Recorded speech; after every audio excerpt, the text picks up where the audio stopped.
वाहिगुरू जी का खालसा वाहिगुरू जी की फतेह।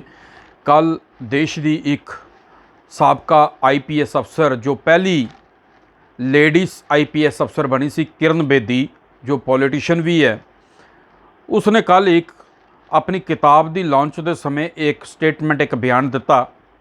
घड़ी वाले पासे देख के कहती है कि 12 बज गए ने तो हाल दे विच कोई सरदार साहब भी नहीं बैठे। उसने कटाक्ष किया सिख कौम के उत्ते, जिस बयान की सब तो पहले मैं पुरजोर निंदा करदा, निखेधी करदा।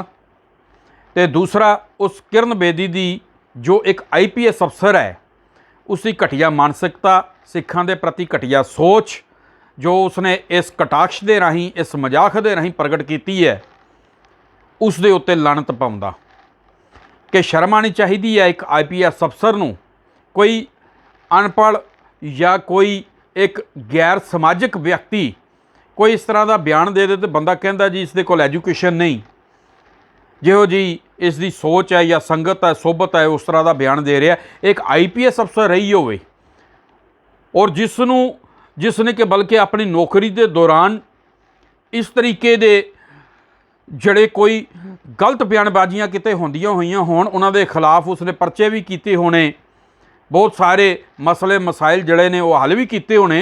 वो खुद IPS अफसर जड़ी रही होवे, वो इस तरीके का एक कम्यूनिटी, एक कौम के बारे इस तरह का बयान देवे, इस तो वड्डी इस देश वास्ते बदकिस्मती की गल होर किहड़ी हो सकती है। ये लोकी देश दे विच आपसी भाईचारे नूं खत्म करके नफरत का बीज जड़ा बीज रहे ने, वो देश नूं किहड़े पासे लैके जाएगा ये परमात्मा ही जानता है। मगर किरण बेदी नूं मैं एक गल जरूर कहनी चाहुंदा कि किरण बेदी नूं ये बयान देने तो पहले या तो उसने सिख इतिहास नूं पढ़िया तो जान के उसने अनगोला कर दिता, तो या उसनूं नॉलेज नहीं। तो मैं दसनी चाहुंदा कि औरंगजेब बादशाह जदों सवा मन जनेऊ ला के ते रोटी का पहला निवाला मूँह विच पांदा सी, ये इतिहास है। तो उदों यही सिख कौम सी जिसने औरंगजेब का राह रोकिया सी। ये गुरु तेग बहादुर पातशाह सन जिन्हां ने मजलूम नूं उसकी धार्मिक सुतंत्रता दिलाने के वास्ते दिल्ली के चांदनी चौक दे विच अपना सीस कटाया सी, शहादत दिती सी। ये उही सिख कौम है। गुरु गोबिंद सिंह पातशाह जी महाराज ने इस देश की सभ्यता, संस्कृति, बहु बेटियां की इज्जत ते आबरू नूं बचाने दे वास्ते, मजलूम दे वास्ते, मासूम नूं उसका हक दिलाने दे वास्ते, सरबत दे भले दे वास्ते अपना सारा सरबंस वार दिता सी।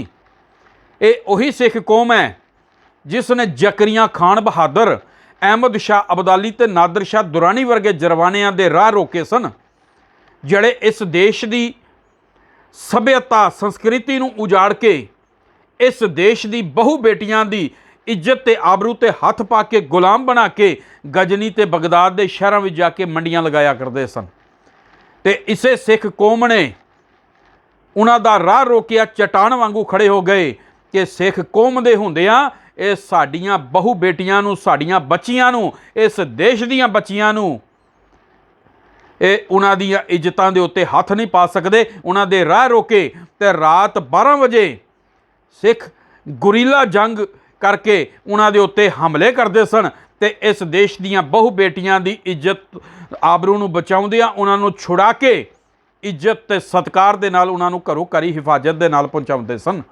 किरण बेदी जे तो इतिहास पढ़िया हुंदा ते इस तरह का कटाक्ष ना करदी। सानूं इस गल दा माण है, फख्र है, 12 वजे का इतिहास साडे नाल है, क्योंकि सिख कौम ने कोई गलत काम नहीं किया। सिख कौम ने इस देश की सभ्यता, संस्कृति, बहु बेटियां की इज्जत ते आबरू नूं बचाने दे वास्ते रात नूं जालम जरबानियां दे उत्ते हमले कीते ने ते इस देश की इज्जतां नूं बचाया है। गजनी ते बगदाद के शहरों में लगन वालियां मंडियां नूं बंद कराया है। ये उही सिख कौम सी जिसने बहादुर पठाणा दे कोलों मजदूरियां करवाइयां ने। जदों जमरोद का किला बनया, हरी सिंह नलवे ने इन्हां बहादुर पठाणा दे कोलों मजदूरियां करवाइयां ने। शायद तो इतिहास नूं भुल गई किरण बेदी, जे पढ़िया हुंदा तो इस तरह का मजाक ना उड़ाउंदी। ये उही सिख कौम है जिसने करोना काल के दौरान जदों हस्पतालों दे विच ऑक्सीजन खत्म हो गई सी, जदों मैडिसन की कमी पै गई सी, जदों बैड नहीं सन मिल रहे, तो पूरी दुनिया दे विच सिख कौम ने अपने गुरु घरां दे गुरुद्वारियां दे जड़े सन दरवाजे खोल दिते, ऑक्सीजनां दे लंगर चलाए, दवाइयां दे लंगर चलाए, बल्कि भोजन बना बना के हर एक दे घर तक अप्रोच की, लोगों को भोजन छकाया। पूरी दुनिया ने सिख कौम का लोहा मनिया कि अपनियां जाना जड़ियां ने तली ते धर के सिख कौम करोना काल के दौरान भी किस तरीके दे नाल सेवावां करती रही। ये 2% वाली सिख कौम ही सी जिन्हां दा तू ये मजाक उड़ाया। तैनूं शर्म आनी चाहिदी है। मैं यही गल कहांगा, जदों देश के उत्ते कोई खतरा, कोई भीड़ बनती है, भावें 1965 की जंग होवे, 71 की होवे, कारगिल वार होवे, अज भावें चाइना दे नाल कोई गल होवे, तो सब तो पहले तो सब तो मूहरे जड़ी है वो सिख फौज जड़ी है, वो अपनियां छातियां ढक के खड़ी हुंदी है कि सब तो पहले असी गोली खांगे। तो उही कारण है कि तुहाडे वर्गे लोकी जड़े ने वो अपने घरां विच आराम दी नींदर जड़ी ने वो सौंदे ने, तो तू उस कौम का मजाक उड़ा रही है इस तरीके दे नाल। शर्म नहीं आई? इहो जी घटिया मानसिकता का प्रगटावा करदिआं ये चीज़ दस रही है कि तुहाडे मनां विच सिख कौम के प्रति कितना जहर है, नफरत है। तुसी सिख कौम का मजाक उड़ाउंदे रहे तो सिख कौम जड़ी है वो तरक्कियां कर करके बुलंदियां तक पहुँचती रही। अज Canada, America, Australia, UK, England, दुनिया के हर देश दे विच सिखां ने अपने बलबूते ते मेहनत दे नाल अपना लोहा मनवाया। अज सरकारां जड़ियां ने देशों के विच अज सिख कौम दे सहयोग तो बिना नहीं बन सकदियां। देख लो कनेडा दे विच डिफेंस मिनिस्टर सरदार है, कितने MP ने, कितने मंत्री ने सरकार दे विच सरदार। शायद यही चीज़ां तुहाडे वर्गे लोगों के दिलों में चुभ रही ने, तो तुसी आपसी भाईचारा जिहड़ा इस देश का खत्म करना चाहते हो। मैं किरण बेदी नूं एक गल कहांगा, जे थोड़ी बहुती भी शर्म है, लिहाज है, तो अपनी गलती का एहसास करदिआं, अपनी जिम्मेवारी नूं समझदिआं, अपनी गलती महसूस करदिआं जनतक तौर पर सिख कौम तो माफ़ी मंग लैनी चाहिदी है।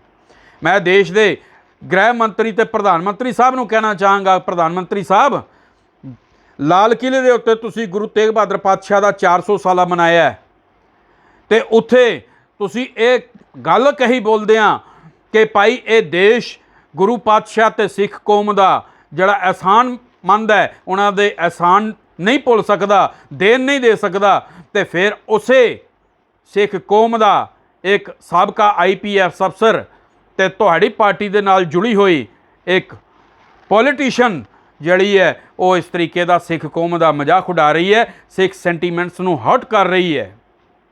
उस दे उत्ते बनदी कार्रवाई करो ताकि होर लोगों के वास्ते नसीहत होवे, ताकि वो इस किसी भी धर्म के खिलाफ इस तरीके का जहर ना उगल सकन। मानसिकता उन्होंने जड़ी है, उन्होंने अंदर नफरत भरी हुई है, वो अपनी नफरत का बीज दूसरों के दिलों में ना बीज सकन। इस देश के लोग समझदार ने, पढ़े लिखे ने, भावें वो किसी भी धर्म के नाल संबंधित हैं, भावें वो सिख है, हिंदू है, मुसलमान है, ईसाई है, वो लोग समझ रहे हैं कि अज देश साडा किहड़े पासे जा रहे हैं। वो इन्हां लोगों के बहकावियां दे विच आउण वाले नहीं हैं, वो समझते हैं। तो कोई भी पढ़िया लिखिया समाजिक सभ्यता वाला इंसान किरण बेदी के इस बयान के नाल सहमत नहीं होएगा, बल्कि वो इस बयान की पुरजोर निंदा करेगा। तो मैं अपनियां सिंह सभावां, साड़ी SGPC, अकाल तख्त के जथेदार, दिल्ली गुरुद्वारा प्रबंधक कमेटी, होर सिख संस्थावां के प्रति बेनती करदा कि सुहिरद होवो ते किरण बेदी ने जो बयान दिता है इस दे उत्ते आवाज़ चुको, आवाज़ बुलंद करो, ताकि इन्हां लोकां नूं जड़ी है वो नखेल पाई जा सके। तुम चुटकुले सुनते सुनाते रह गए, हम कहाँ से कहाँ पहुँच गए। आज सिख कौम किसी जान पहचान की मुहताज नहीं, अज दुनिया जड़ी है वो सिख कौम नूं जानदी है। तो किरण बेदी नूं इस बयान की मैं अपनी सुप्रीम सिख आर्गेनाइजेशन और पंथक एकता मोर्चा जम्मू कश्मीर के वलों इस ते जम्मू कश्मीर दीयां सिख संगतां दे वलों इस बयान की पुरजोर निंदा करदा, जो उसते घटिया मानसिकता का प्रगटावा किया है। किरण बेदी नूं फौरी तौर पर अपनी गलती रियलाइज़ करदिआं जनतक तौर पर माफ़ी मंग लैनी चाहिए है। वाहिगुरू जी का खालसा, वाहिगुरू जी की फतेह।